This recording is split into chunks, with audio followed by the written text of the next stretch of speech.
it up.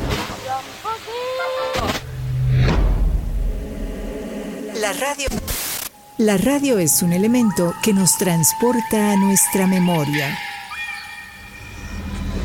Radio INA. Una ventana entre la historia, la antropología, nuestra magia y tu frecuencia.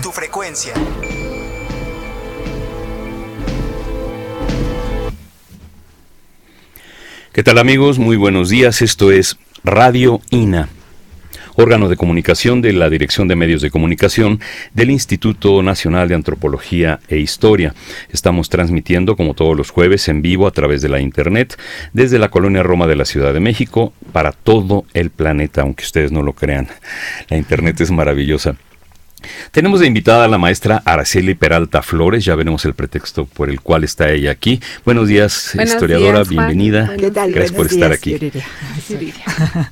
Ella, la maestra Araceli Peralta Flores, es licenciada en Historia y licenciada en Arqueología, fíjense, maestra en Historia del Arte, y es investigadora desde 1984 de la Coordinación Nacional de Monumentos Históricos de nuestro querido instituto. Ha publicado varios libros, de los cuales trae aquí algunos. Con Jorge Rojas hizo uno sobre Xochimilco y sus monumentos históricos.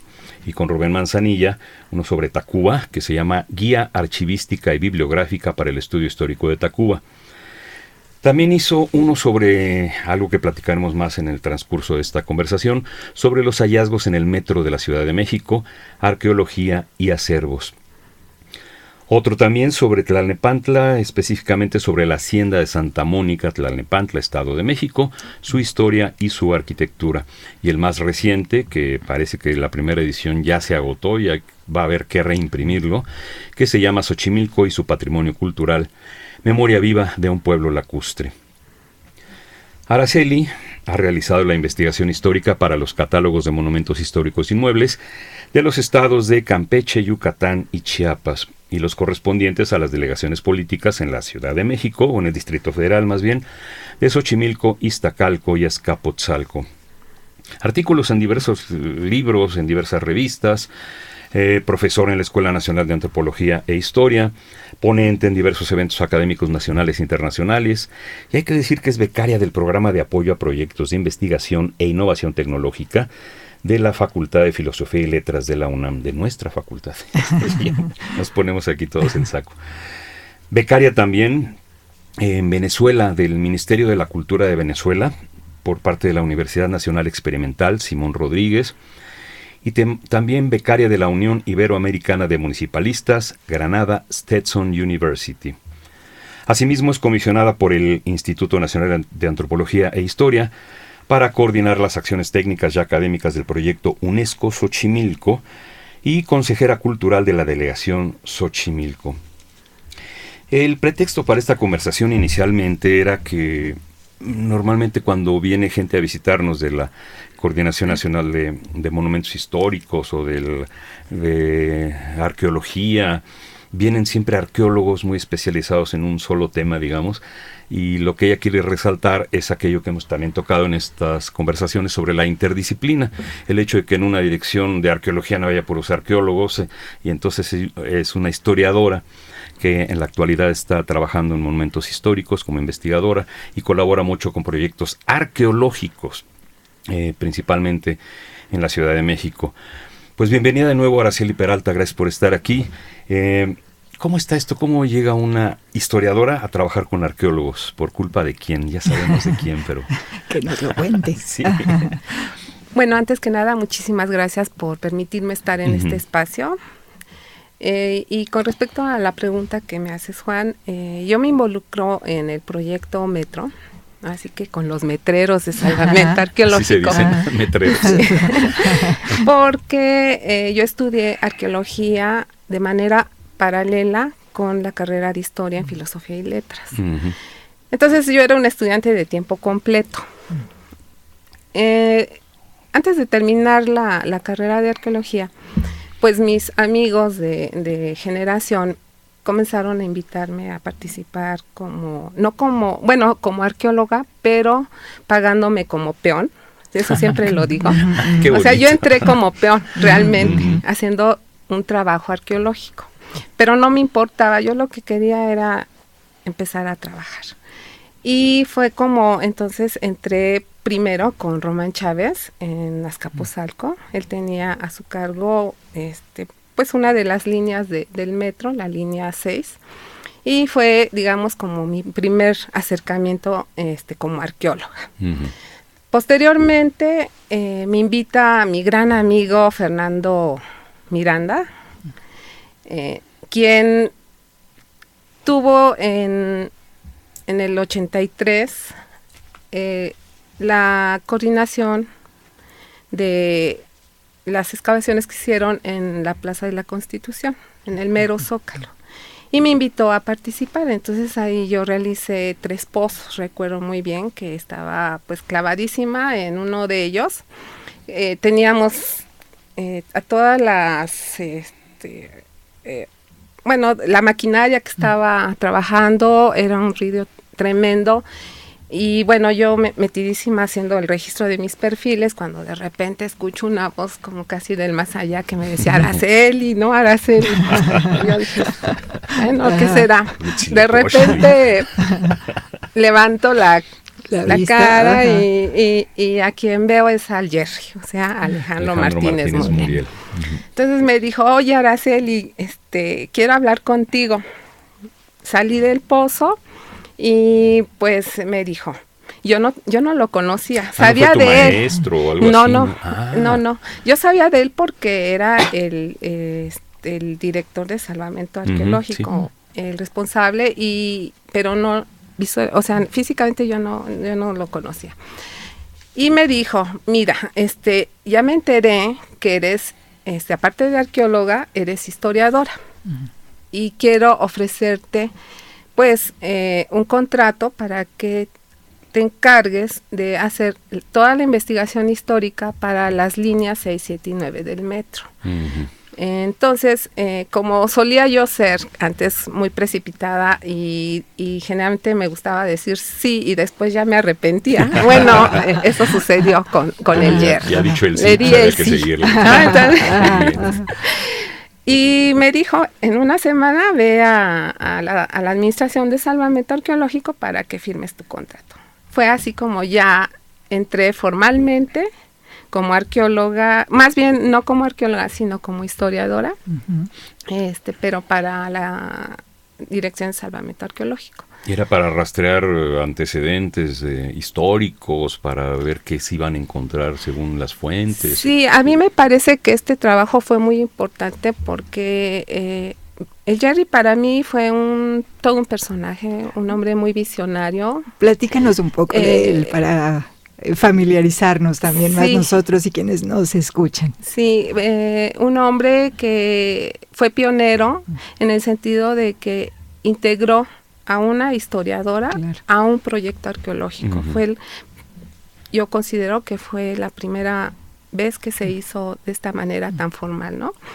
Y sobre todo, lo digo visionario porque de otro modo quedaría la investigación trunca. O sea, sí es sumamente importante los resultados que obtienen y registran los arqueólogos, pero esta debe de estar de alguna manera reforzada o contextualizada con un estudio histórico. México tiene un alto potencial arqueológico, pero también a través de sus documentos. Estos documentos se encuentran en muchísimos acervos que tenemos aquí en el Distrito Federal. Después podemos hablar de ellos. Y el Jerry, sabiamente, consideró que se debería de complementar el trabajo arqueológico con un trabajo ya de acervos documentales. Y de ahí que entonces lo que hice fue hablar con los arqueólogos responsables de estas líneas, entre ellos estaba Román Chávez, Francisco Cos, Pedro Francisco Sánchez Nava, y también estuvo María de Jesús Sánchez La Vázquez, Chuy. la Chuy, María Flores con su tema que junto con Margarita Carballal trabajaron mucho calzadas y caminos de la Ciudad de México, con el propio Fernando Miranda, en fin, o sea, fue una serie de acercamientos con todos estos arqueólogos y también amigos, en donde yo quería saber cuáles eran sus objetivos de investigación, porque de eso dependía también cómo yo iba a dirigir mi investigación. Entonces, sobre todo con los coordinadores, tuve que trabajar esos objetivos y a partir de esos planteamientos encaminé mi estudio en diferentes archivos, principalmente el Archivo General de la Nación y el Archivo Histórico del Gobierno del Distrito Federal, que antes era el del Ayuntamiento, que fueron acervos fundamentales para la elaboración de este trabajo, que inclusive posteriormente utilicé esa información como mi tesis para obtener el grado de licenciada en arqueología. Y más adelante se publicó como Hallazgos en el Metro de la Ciudad de México, Arqueología y Acervos. A mí me gustaría que pusiéramos al tanto a las personas que nos escuchan, quienes vivimos en la Ciudad de México, pues estamos familiarizados, digamos, con estas obras de apertura de nuevas líneas del metro, ¿no? Las primeras en principios de los años 70 ya estaban funcionando las primeras, pero tiempo después, que son todos estos trabajos en los que tú participas, comienzan todas estas labores.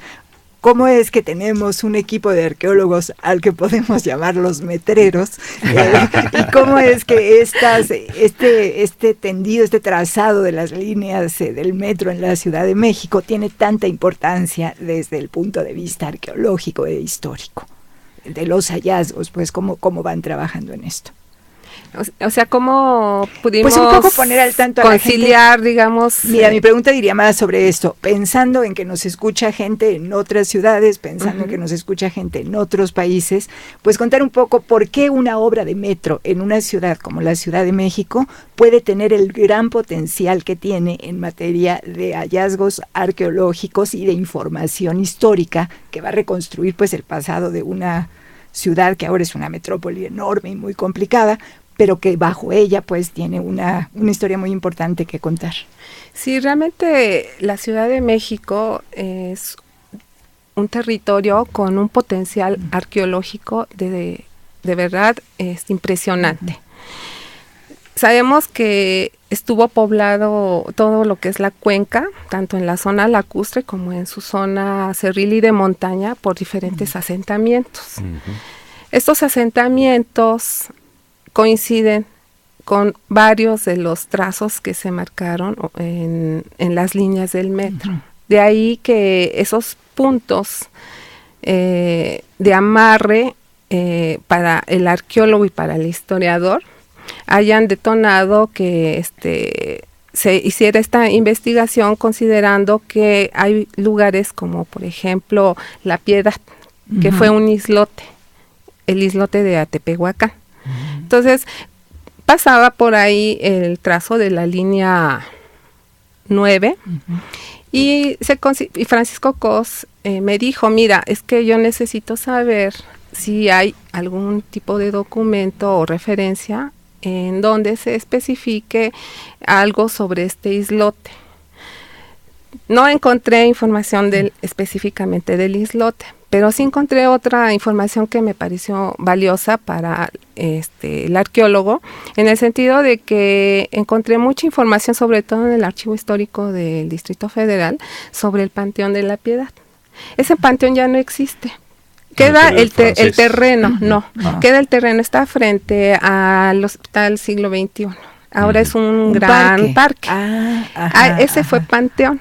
Y resulta que, bueno, durante los trabajos arqueológicos sí encontraron algunos restos todavía de entierros que pertenecieron a ese panteón. Entonces, ¿qué hice yo como historiadora? Bueno, pues doy detalles de lo que fue ese panteón, en donde hay numerosos documentos, en este archivo en particular, el DF, en donde inclusive hay planos en donde especifican la ubicación de las fosas, cuántas personas anualmente eran enterradas, las dimensiones igual de este tipo de fosas que arqueológicamente se pueden encontrar. Ese es uno de los ejemplos que creó la aportación de esta investigación. ¿Este panteón de qué época era, por ejemplo? Del siglo XIX. Y se crea porque, bueno, empezaron a saturarse los panteones de la Ciudad de México, entonces entran empresarios y solicitan al Ayuntamiento de la Ciudad de México la creación de nuevos panteones, como fue el caso de La Piedad. El río de La Piedad era ya el último límite de la Ciudad de México, ya eran las afueras, digamos, de la Ciudad de México. Y otro tema que salió interesante relacionado con el trazo de la línea 9 también fue el caso de el Templo de la Piedad, que ya no existe, ahora es una estación de policías, está sobre Avenida Cuauhtémoc y Viaducto. Sí. Ahí la octava, exactamente. Ahí se encontraba el Templo de la Piedad. ¿Sobre Viaducto o sobre Obrero Mundial?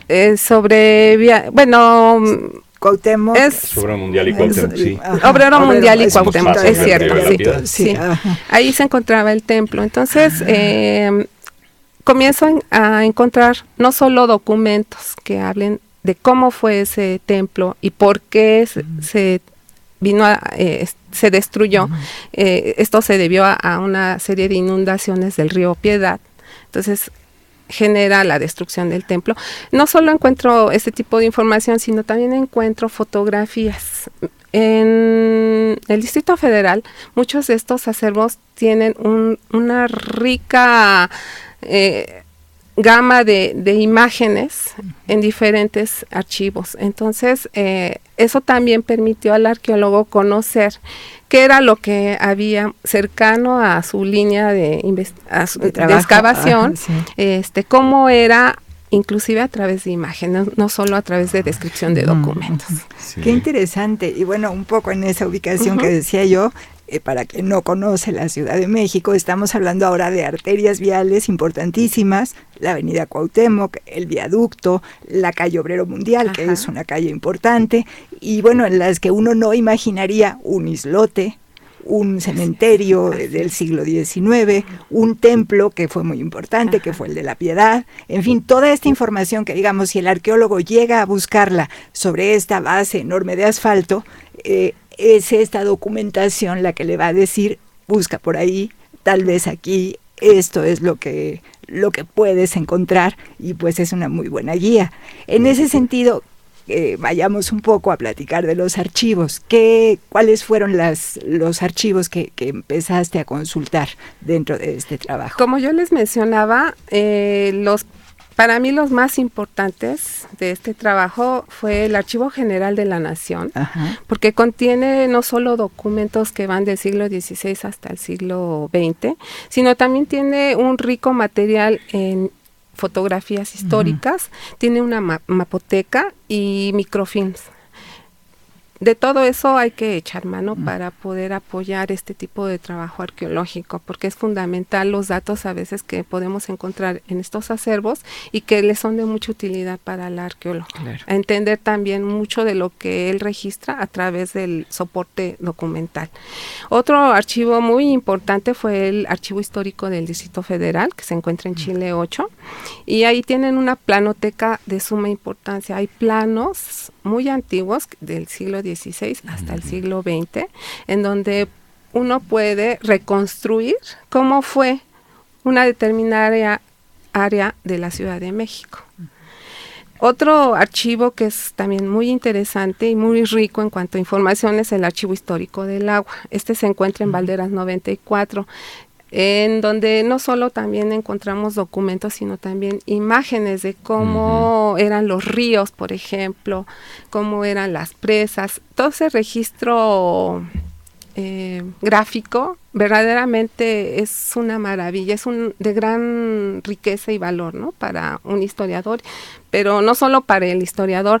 Muchas veces me ha tocado que la gente que vive en estos lugares, cuando ve esas fotos y se las presentas y con la intención de obtener información de esta gente que vive en estos lugares, que ya generalmente son personas ya mayores, tú les muestras la imagen y bueno, empiezan con una serie de recuerdos y anécdotas que es para mí verdaderamente muy motivante, ¿no? Porque la gente, mire, sí, aquí vivía fulanito de tal, no, es jugaba. que, ajá, o que, no, es que mire, o sea, empiezan a recordar tantas cosas y con una sola fotografía que se les muestre. Así he conocido cantidad de personajes de la Ciudad de México que todavía viven y que recuerdan cómo eran esos lugares cuando eran pequeños. ¿En qué poco tiempo ha cambiado tanto esta terriblemente, ciudad? Porque estamos hablando de un panteón en el siglo XIX y estuvo el Estadio Nacional en el siglo XX, en ese mismo espacio o a un lado. No, ese no, es en otro... En otro predio. En otro predio. El multifamiliar Juárez, y luego Parque, porque se cayó el multifamiliar o... No, bueno, es un poquito más atrás, ¿no? La zona del multifamiliar. Sí, no, pero vamos, sí, entonces el islote era de dónde a dónde más o menos. Digo, bueno, es que el islote, de acuerdo con lo que Francisco Cos determinó, pues realmente ese era el problema, delimitarlo. Por lo que ahorita estoy aquí revisando, sí era delimitar, pero debió estar propiamente en lo que es La Piedad, el pueblo de La Piedad. Claro. De hecho, había un barrio conocido como Atepehuacán, que debió corresponder, o todavía existe, eso no lo sé, pero ese barrio tal vez corresponde a lo que fue ese islote. ¿De qué tiempo estamos hablando de trabajo? ¿En qué época se hizo esta línea del metro y estos trabajos de los que estamos hablando? Bueno, más bien mi participación en estas 3 líneas del metro fue entre 1984 y 1986. 2 años me dediqué prácticamente tiempo completo a meterme a los archivos. Y bueno, y para continuar un poquito con los archivos. Bueno, y lo aclaraba yo un poco para que tengamos presente también que no es información que puedas tener fresca, porque son trabajos de tiempo atrás, pues un trabajo pionero en esta presencia de una historiadora siguiendo la labor de los arqueólogos. ¿Qué otros archivos entonces? También tenemos el archivo histórico de la Arquidiócesis de México, en donde encontramos material referente a los templos que hay en esta ciudad. Ese archivo está en Durango, aquí, 90. cerquitita aquí, de la calle de Córdoba, en media la cuadra, de México. Así es. Sí. Igual el archivo histórico de la Secretaría de Salud, que está en Donceles 39, en donde encontramos información muy interesante sobre cofradías hospitalarias, hospitales y hospicios. Y también hay fotografías muy, muy interesantes en ese archivo.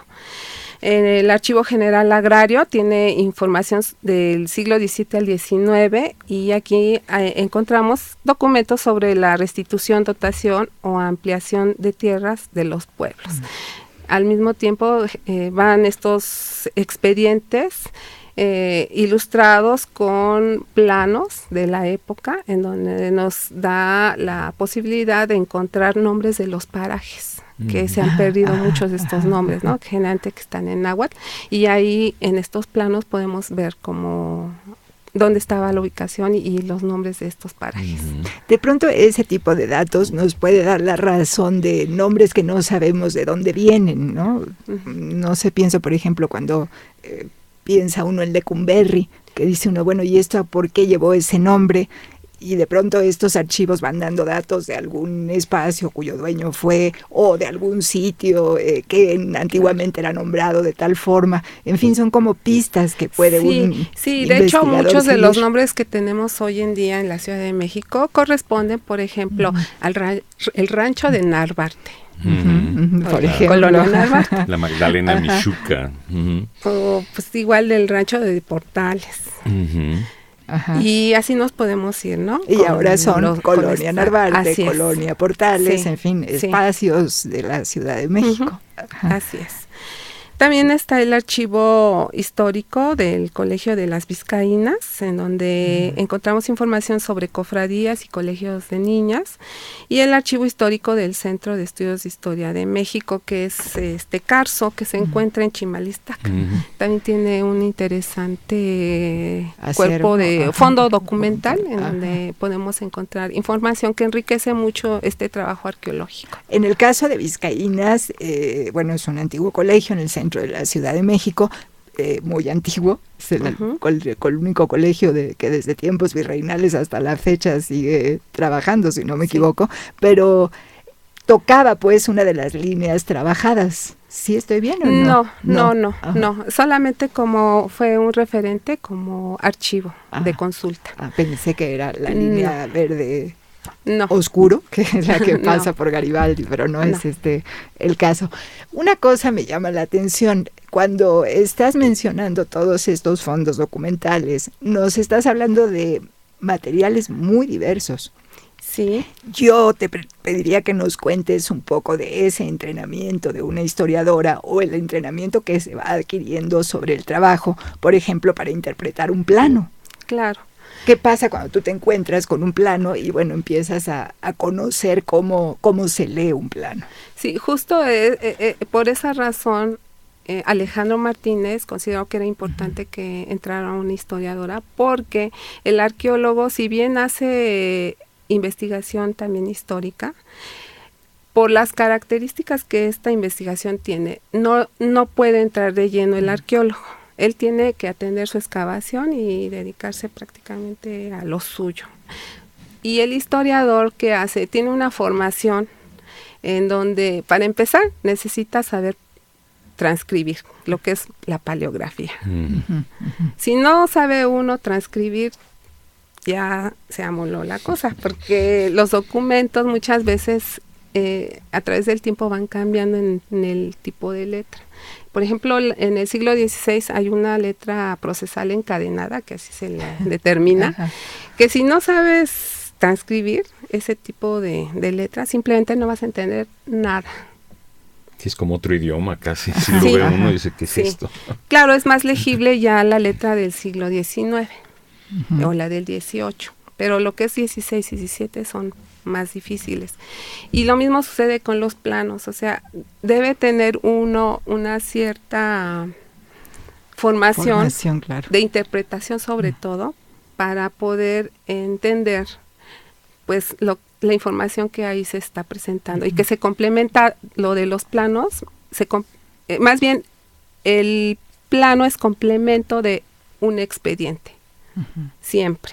Por ejemplo, en el Archivo General de Notarías, que es otro de los archivos importantes, ahí encuentras muchísimos expedientes que dejaron los notarios de la Ciudad de México, en donde se anexan muchos planos de la ubicación de estos predios que estaban en litigio, pero no es nada más el litigio en sí, sino la riqueza de la información que encuentras en ese material, porque como decía hace rato, están los nombres de los parajes o la presencia de determinadas construcciones que hoy en día ya no existen.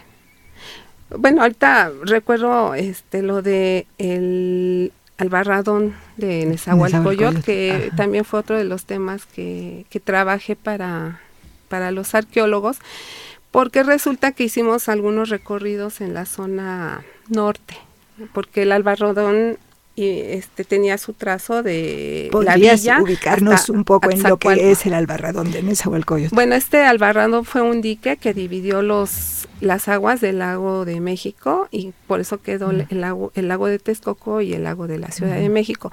Y se hizo, entre otras cosas, para dividir las calidades del agua, porque la de Texcoco pues es salada y la de la Ciudad de México dulce. Esa obra es ahorita no tengo la fecha exacta de construcción, pero es de época prehispánica y se le atribuye a Nezahualcóyotl. Lo que se intentó fue hacer en los recorridos, ver si encontrábamos algún elemento todavía que quedara de Albarradón. Desafortunadamente ya no hay nada, porque pues sabemos muy bien que la ciudad ha crecido de una manera brutal, y esta urbanización, muchas veces sin planeación, ha acabado con muchos de nuestros vestigios, tanto históricos como arquitectónicos. Pero el Albarradón fue destruido intencionalmente, ¿no? Sí, pero pensábamos en un principio que esta destrucción había sido por este crecimiento urbano, y que había sido como más contemporánea la destrucción. Sin embargo, ya en archivo pues encontré una serie de información en donde la destrucción empieza desde la época novohispana. Y lo que sucedió fue que, como es un dique en donde se utilizó mucha piedra, pues la gente necesitaba construir casas, o el mismo ayuntamiento necesitaba piedra para las calzadas o para la construcción de edificios aquí en la Ciudad de México, y se les hizo muy fácil empezar a sacar esa piedra de lo que fue el Albarradón. Y se comenzó a vender inclusive esa piedra, o sea, de esa manera es como se entiende el por qué ya no quedó nada del Albarradón. Está documentado. Sí, aquí en el libro de hallazgos está esa información de cómo se fue destruyendo. Tuviste pues el acercamiento a estos archivos. ¿Sabías de la existencia de todos ellos, o fuiste encontrando también pues nuevos fondos documentales que no estaban, que no eran conocidos por ti, pues, y a los cuales accediste para enriquecer esta información? Digo, a mí me llama mucho la atención porque es una lista amplia de archivos. Por supuesto que todos sabemos que existe el Archivo General de la Nación, digo, es como una institución de gran importancia, pero muchos otros de los que mencionas, por ejemplo, relacionado con el agua o con los asuntos de agricultura, pues son como muy especializados, y llama la atención tu cercanía a ellos. Sí, lo que pasa es que sobre la misma investigación uno va empezando a descubrir otros acervos. Y entre los mismos colegas, bueno, comienzas oye, es que fíjate que estoy buscando sobre este tema. No, pues vete a tal archivo. Y de esa forma es como te vas metiendo más a la posibilidad de encontrar otro tipo de información y en otros archivos.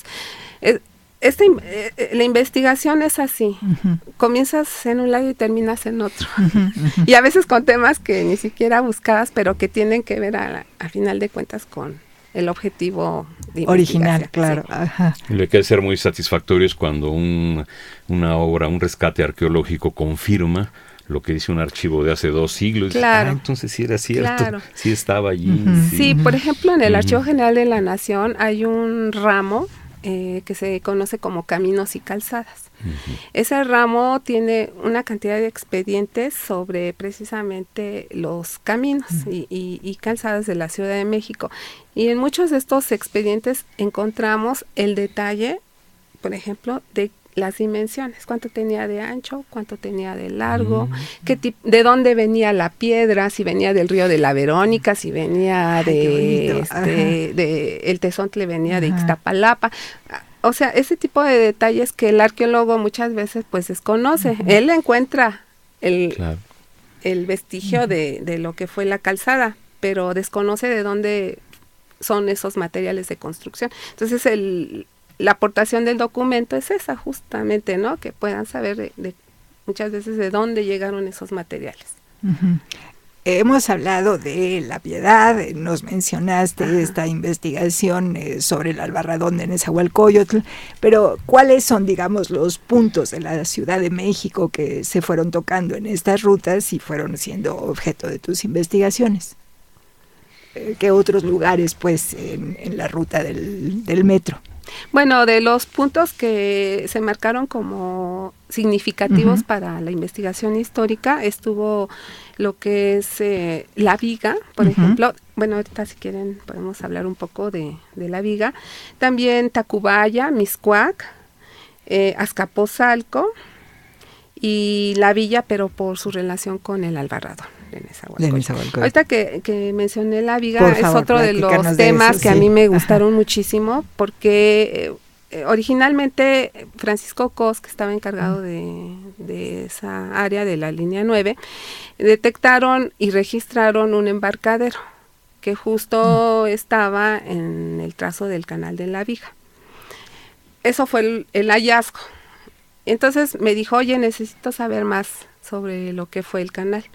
Ok, y me fui principalmente la información para la Viga, la encontré en el Archivo Histórico del Distrito Federal.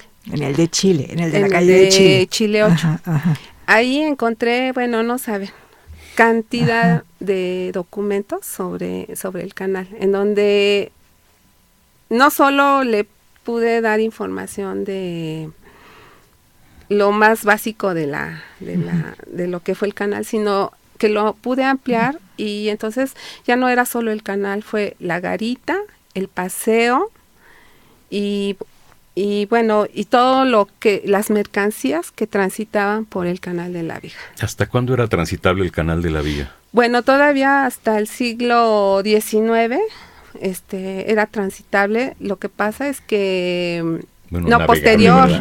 Sí, ajá. Posterior, creo que hasta principios todavía del 20. Del 20. Sí, ahorita no tengo la fecha precisa, pero sí fue hasta principios del siglo XX. Y ¿saben por qué? Ahorita recuerdo que mis abuelos, porque yo soy originaria de Xochimilco, ellos llevaban su verdura a Jamaica, y a veces llegaban a la Viga. En trajinera. En trajinera, porque ellos eran campesinos y llevaban toda su producción por el canal de la Viga.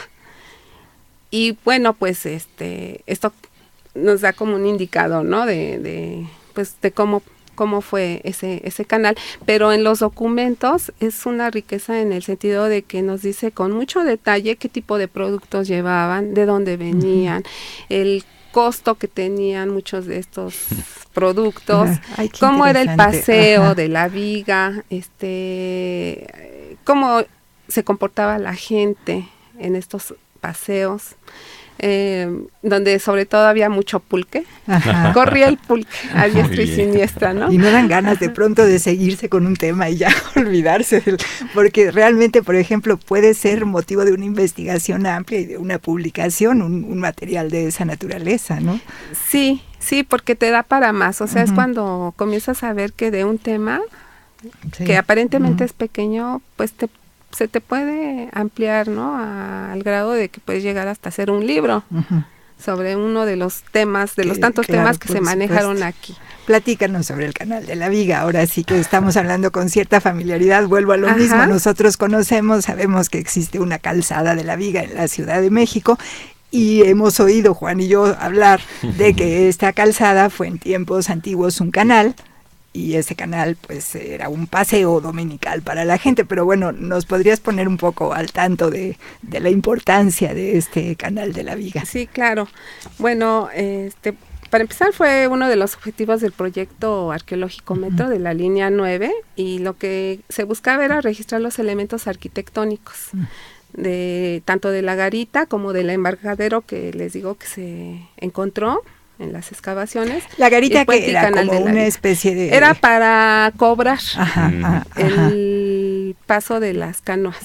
Y o sea, llevar un control mercancías. De las mercancías y sobre todo dinero, que era lo que necesitaba el gobierno. Las casetas, sí, así es. Bueno, y este canal también tuvo otros nombres en diferentes tramos, como el de Acequia Real y Canal Nacional. Por este canal que iba desde Chalco, o sea, era el trazo que llegó a tener desde Chalco hasta la Ciudad de México, donde está el puente de Roldán. Hoy en día hasta ahí llegaba. Centro de la Ciudad de México. La Acequia Real, pero se conectaba, era la continuidad de este canal de la Viga hasta... Entonces el canal nacional y es canal después nacional, el canal de la Viga. Canal es después, es un tramo del canal de la Viga que está más hacia el centro. Que hasta la fecha se llama Canal Nacional, ¿no? Por allá vive Lauro incluso. Así es. Estamos platicando con la maestra Araceli Peralta Flores. de investigadora de la Coordinación Nacional de Monumentos Históricos. Esto es Radio INA y le recordamos que estamos transmitiendo por internet para todo el planeta desde la Colonia Roma de la Ciudad de México. Continuamos con esta conversación sobre investigación histórica para salvamento arqueológico en las líneas 6, 7 y 9 del sistema de transporte colectivo Metro. Y bueno, pues estamos en este punto de la viga, no sé si hay algo más que contar. Sí, claro, como les decía, sobre el canal hubo una intensa actividad comercial, porque por ahí pasaban muchísimos productos que venían, algunos de ellos hasta de Tierra Caliente, otros venían de Chalco, de Xochimilco, y por ahí eran llevados a través de las canoas, estos productos hacia la Ciudad de México. Simplemente en el año de 1858 a 1859 pasaron por la garita de la viga 685 trajineras, 967 de porte, es decir, eso es de acuerdo al tamaño de cada trajinera. 90 de medio porte, 723 de lana, 238 de zacatón, 366 de piedra, 244 de verduras grandes, 2031 de verduras chicas, 458 chalupitas, 3,284 de hierba y 1,108 de arena. Nada más para que se den una idea de la actividad en un año. En un solo año. Qué bonito, porque además es como si ahora dijéramos, entran tantos camiones de carga con tales y cuales cantidad de naranjas al central de abasto de la Ciudad de México. Sí. Aquí estamos viendo el abasto de la Ciudad de México a través de los canales, desde las regiones que rodean a la ciudad o, como nos dices, desde Tierra Caliente, desde zonas más lejanas. Y bueno, el tránsito que había en esa zona hasta 1800, en este caso dices 1858, 59, pero bueno, hablábamos de la posibilidad de hasta de principios del siglo XX, ¿no? Así es. Otro tema relacionado con el Canal de la Viga, pues fue la festividad del Viernes de Dolores. Este se hacía previo a Semana Santa, y aquí refiero, a hora temprana, toda la ciudad se trasladaba a dichas calles, en este caso Roldán, en donde se hallaba el embarcadero, tomando alquiler de canoas y trajineras que, adornadas con amapolas, apios, tules y claveles, servían para pasear a lo largo del canal hasta llegar a la Viga o Santa Anita. Los romeros cantaban y bailaban dentro de las canoas, en las que eran servidos tamales, moles, atoles, enchiladas y cuanto antojo conoce la complicada ciencia culinaria mexicana. Faltó el pulque. Faltó el pulque.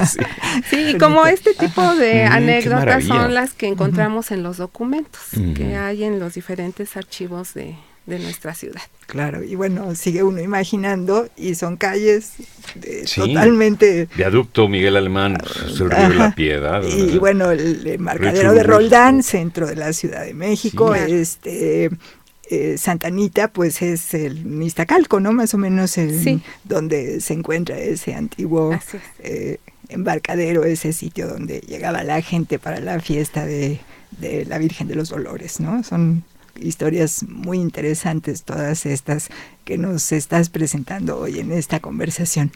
Y con respecto a la fecha en que dejó de ser ya canal, propiamente, bueno, no canal, sino de transitar. Ser navegable.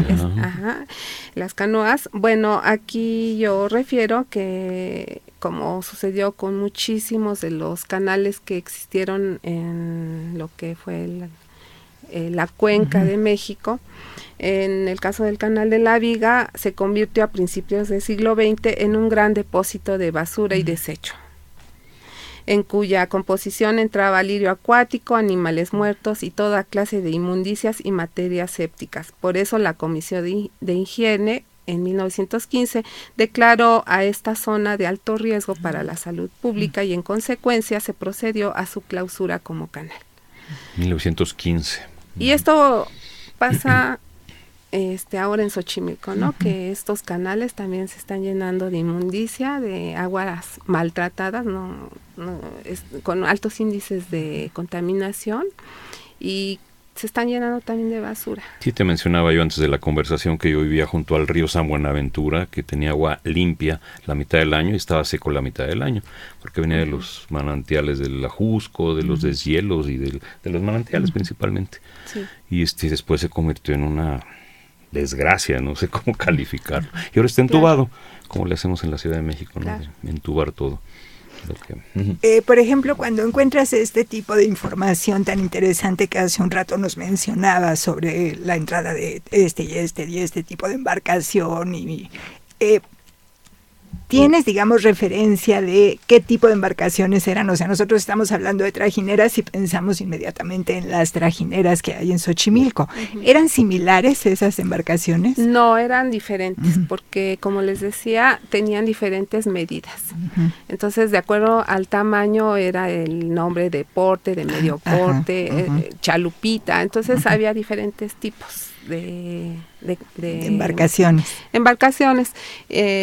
Las que usaban los campesinos, en el caso de Xochimilco, y que eran las que transitaban por el canal realmente, no tenían este techo que vemos en las trajineras, ¿no? De los paseos de fin de semana en Xochimilco. Turístico. Sí, turístico. Estos no llevaban, a veces sí le ponían una ramada, o una manta, pero no era como muy fácil de quitar y poner. Entonces, esto se debía a que muchas veces tenían que cargar con con una altura por la hierba o la verdura que manejaban, entonces no podían tener un techito más en forma. Dependía mucho del tipo de productos que llevar. Si es algo muy pesado, tiene que ser bajito. Si es algo muy ligero, puede ser más alto. Sí. Entonces varía mucho la altura de la techumbre, ¿no? Sí. Ahora ya no existen, prácticamente se han acabado. Este tipo de información, ¿en qué archivo, por ejemplo, la localizaste? En el Archivo Histórico del Distrito Federal. Del que nos hablabas. Sí. No hemos hablado de la Magdalena Mixhuca. Ajá. Me encantaría saber, porque ¿no? siempre pensamos en deportes, en carreras, en conciertos de rock, pero la Magdalena Mixhuca tiene... Hay un centro deportivo en la actualidad que es muy famoso, pero que tuvo también un pasado muy completo, pues desde tiempos prehispánicos. Muy bien. Bueno, pues sobre la Mixhuca, como ustedes acaban de señalar, generalmente hablamos de Mixhuca y el referente es lo que ustedes acaban de decir. Sin embargo, Mixhuca fue una población muy antigua y por esa razón se consideró importante estudiarla documentalmente. Mixhuca aparece en el plano reconstructivo de Tenochtitlan de González Aparicio como un islote. O sea, fue un islote. De ahí que en la línea 9 se realizaron sondeos previos para detectar también y delimitar este islote. Igual se encontraron chinampas y canales de riego en esta zona de Mixhuca. Documentalmente se encontró una serie de información muy interesante, sobre todo relacionada con la tenencia de la tierra, pero sobre todo para los siglo XIX es cuando se da una problemática muy fuerte de los habitantes de Mixhuca con el gobierno, el ayuntamiento de la Ciudad de México por la cuestión de la tenencia. Pero ahí pasaba río... Pues era una zona lacustre, más bien porque como era un islote, entonces toda esa zona era lacustre y tenía chinampas, por eso se registró. Qué interesante, porque estamos muy acostumbrados a pensar en la chinampa relacionada con los pueblos del sur de la Ciudad de México. Claro. Y bueno, la chinampa estaba presente en toda el área lacustre y la Magdalena Mixhuca no era la excepción. Estamos hablando entonces de un pueblo con orígenes prehispánicos, con continuidad en periodo colonial. Así es. Es ahí cuando comienza a llamarse Magdalena. Sí, el nombre, por supuesto que lo adquiere en la época novohispana, como sucede con muchos de estos pueblos antiguos que ahora sí nombre y apellido en náhuatl, ¿no? Sí, eso pasó en Mixhuca, pero sobre todo la información que encontré sobre este pueblo que su significado es lugar del parto, refiriéndose al hecho de que ahí dio a luz la hermana de Huitzihuitl, por eso es el nombre de Mixuca. Lo más importante que yo registré fue la problemática de la tenencia de la tierra. Este conflicto del siglo XIX. Sí. Ahora, otro tema que también me llamó mucho la atención fue relacionado con las ladrilleras. Ajá. Sí, en el caso de Mixcoac, por ejemplo, que también fue otro de los puntos que se trabajaron a través de los arqueólogos, pero documentalmente también, pues resulta que en toda la zona de lo que fue Tacubaya y Mixcoac había ladrilleras, sobre todo se establecieron hacia el siglo XX, principios del siglo XX. Estas ladrilleras lo que hacían era, hacer unas grandes excavaciones para poder obtener el barro, la arcilla, para aprovechar el material que había allí. Para la fabricación de estos ladrillos, y pues quedaron precisamente muchos de estos niveles muy abajo, ¿no? Del nivel del suelo, por eso el Parque Hundido. El Parque Hundido era fue una ladrillera, ¿no? Fue una ladrillera, y había cantidad de ladrilleras en toda esta zona. La Plaza de Toros México, también es una hondonada de una ladrillera. Ajá. Entonces por eso está hundido el parque, no es que se haya hundido el parque, sino que le rascaron mucho al material. Aquí estamos hablando de qué periodo, o sea, esto llegó hasta el siglo XX, el trabajo de las ladrilleras. Siglo XX fue, tal vez hasta mediados. Hasta mediados del siglo XX. Sí. Y otra vez volvemos a lo mismo, colonias integradas a la Ciudad de México, zonas residenciales, donde no nos imaginamos pues este pasado como de población pequeña, ¿no? Con una serie de actividades que ocupaban a mucha gente en el pueblo, como es el caso en esta ocasión de las ladrilleras. Claro. Sí, es como vamos descubriendo y entendiendo el porqué, sobre todo. Claro. El porqué, el nombre, o el porqué está de esta forma el terreno, o por qué se construyó aquí una iglesia, porque también todo eso muchas veces lo encontramos documentalmente o arqueológicamente. Claro, se confirma. En este caso, por ejemplo, ¿qué archivo consultaste? ¿Es también el de la Ciudad de México? Para lo de las ladrilleras, el archivo histórico del Distrito Federal. Del Distrito Federal. Sí. ¿Y qué tipo de documentos se buscan ahí? Documentos, no sé, que tienen que ver con la tenencia de la tierra, no sé qué tipo de documentos te van dando esta información. Es que hay guías en todos los archivos. Cuando uno llega ahí, lo primero que uno solicita son estas guías. Como los archivos tienen varios fondos documentales, cada fondo documental cuenta con una guía. A partir de esa guía uno revisa y ve qué expediente puede ser de utilidad. Por eso es bien importante saber qué es lo que vas a buscar, qué es lo que quieres tú tu materia encontrar. De estudio, sí. Ajá. Sí, de eso depende mucho el éxito de una investigación. Si uno no lleva esa claridad, cuando te paras en un archivo ya te pierdes en el archivo. Sí, eso es muy, muy importante. ¿Y qué tan fácil es distraerse? Que encuentras una curiosidad y dices, ¡ay, qué bonito! Y te clavas en un tema que no era el que estabas investigando inicialmente. Es muy fácil, ¿no? Distraerse. Muy, muy fácil. Realmente hay muchos distractores. Porque vas revisando cada expediente y de repente te encuentras por ahí un tema que no es el que justamente estás buscando, pero es tan atractivo que llega un momento en que sin darte cuenta ya estás clavadísimo en otra cosa. Y es que esto también me interesa, lo voy a empezar a investigar. Y bueno, también en ese sentido uno debe ser como bastante objetivo y decir, ¿no? Esto es muy interesante, pero después lo voy a investigar. Ahora, en este momento, mi línea es esta. ¿Cómo trabajas en un archivo? ¿Cuáles son los requerimientos? forma de manejar los documentos antiguos se tiene que aprender? No sé. Bueno, hoy en día en la mayor parte de estos archivos ya te piden también que lleves guantes, cubrebocas, porque muchas veces estos documentos se encuentran en una situación, en un deterioro y fragilidad sobre todo. Entonces debemos ser muy cuidadosos en cómo manejamos este material, ¿no? Y aparte como para prevenir cualquier infección, porque también hay, en muchos casos, como en el Archivo General de la Nación, hay mucha humedad. Hongos. Y el papel tiene hongos. Claro. Entonces uno debe también de protegerse para no enfermarse, contaminarse con alguno de estos hongos.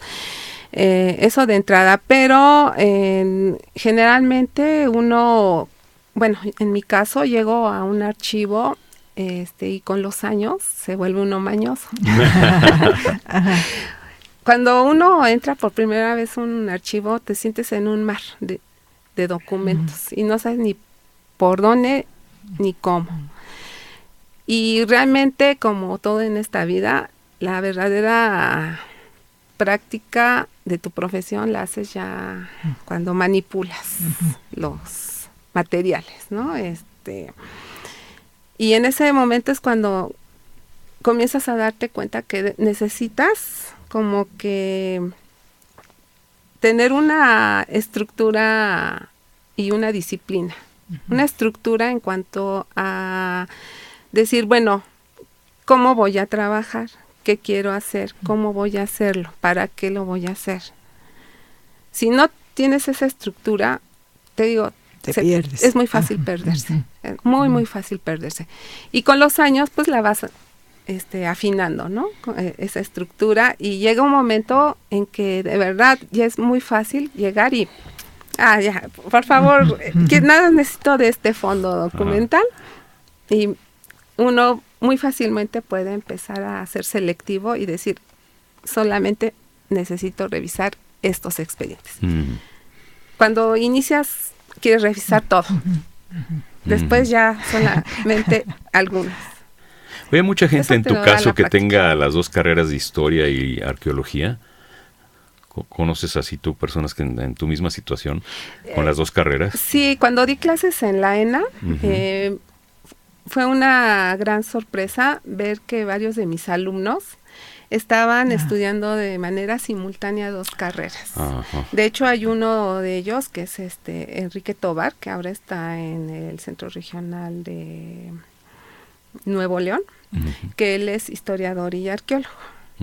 Y de manera simultánea estudió las dos carreras. Sí, como vemos, da buenos frutos de esa conjunción. Sí, ¿verdad? yo creo que es muy interesante tener esas dos formaciones porque te permite ser más analítico, más contextualizar mejor el objeto de estudio.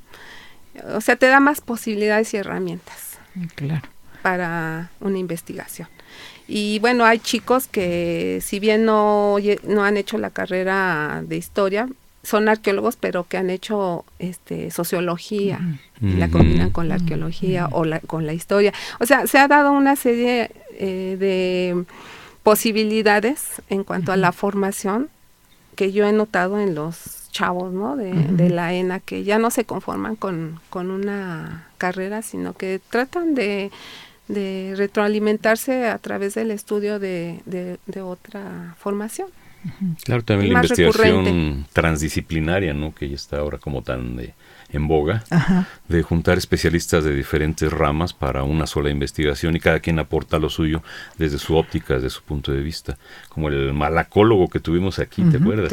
Es el único malacólogo que hay en Mina, especialista en moluscos, en conchas marinas y cosas así, crustáceos, y en fin. Eso es muy importante. A mí me gustaría preguntarte, ya estamos en los minutos finales, pero después de investigar y trabajar con tantos archivos en la Ciudad de México, ¿tú cómo los viste? ¿Cómo encontraste, digamos, el material en su organización? Tenemos, digamos, un buen trabajo en ese terreno, tenemos buenos archivos en esta ciudad. Afortunadamente, sí. Realmente hay que reconocer que la gente que se encuentra en los archivos ha hecho esfuerzos muy loables para tener realmente en muy buenas condiciones y muy bien catalogados estos fondos documentales.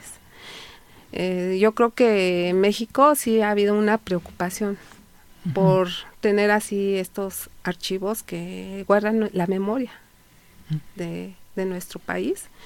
Y pues en años atrás todavía existían muchos archivos que estaban verdaderamente en una situación lamentable.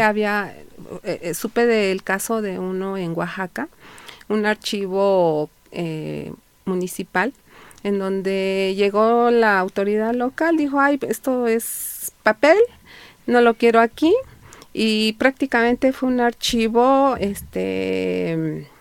muerto, porque lo llevaron literalmente al panteón y en una fosa metieron todos los documentos antiguos. Ay, no puede fue un ser. archivo muerto. Muerto literalmente. ¿No? Afortunadamente ya esto ya no pasa, ya hay un esfuerzo para organizar estos archivos. Los archivos parroquiales que también son tan importantes. Muy importantes. Pero también ya hay programas por parte del Archivo General de la Nación para su organización y conservación. Claro, pero no es solo reunir documentos, sino darles a esos documentos un orden, una posibilidad de ser consultados, en fin, ¿no? Creo que eso es muy importante. Estamos ya en los minutos finales de esta conversación y bueno, creo que sería importante pedirte que si alguna cosa no preguntamos, algo se quedó en el tintero, algo que quieras destacar de este tema que hoy charlamos. Sí, yo finalizaría diciendo que se debe de dar continuidad a este tipo de trabajo en donde se considere la presencia de un historiador en los proyectos arqueológicos. Creo que no se ha podido dar continuidad desde hace algunos años y yo creo que justo sería el momento como para valorarlo y volverlo a incorporar en estos proyectos arqueológicos. Precisamente, como hemos visto en esta charla, es un trabajo de mucho tiempo, de contar con las herramientas para poder analizar estos documentos y muy especializado. Y por supuesto el arqueólogo hace su trabajo y pues no puede hacer el trabajo de un historiador, de ahí que sea muy importante contar con el apoyo de este especialista. Claro. Bien, pues muchas gracias Araceli Peralta Flores, maestra Araceli Peralta Flores, investigadora de la Coordinación Nacional de Monumentos Históricos, por esta charla sobre línea 6, 7 y 9 del metro, que de principio no suena a nada, resulta riquísimo el tema. Nos falta hablar de Azcapotzalco, de Tacubaya, de otros temas, pero siempre quedará en el tintero algo. Muchas gracias por compartir tus conocimientos, tu investigación, tu experiencia con nosotros. Tu entusiasmo. Además, gracias, claro. Pues, muchas gracias Juan, muchas gracias Yuridia, muchas gracias a Gaby y a Gerardo. Bien, participamos en esta entrevista Gabriela Marentes, Gerardo Noriega, Lauro Gaspar, Ulises Gama, por supuesto, Yuridia Contreras y un servidor Juan Stack. Y platicamos con la maestra Araceli Peralta Flores. Buenas tardes. Gracias por su atención. Hasta la próxima. El Instituto Nacional de Antropología e Historia llevó hasta ti las voces, el debate, la experiencia. Jueves de charla en Radio INA. Jueves de charla en Radio INA. Te esperamos la próxima semana para charlar con otro de los personajes que le dan vida a la institución. Jueves de charla en Radio INA.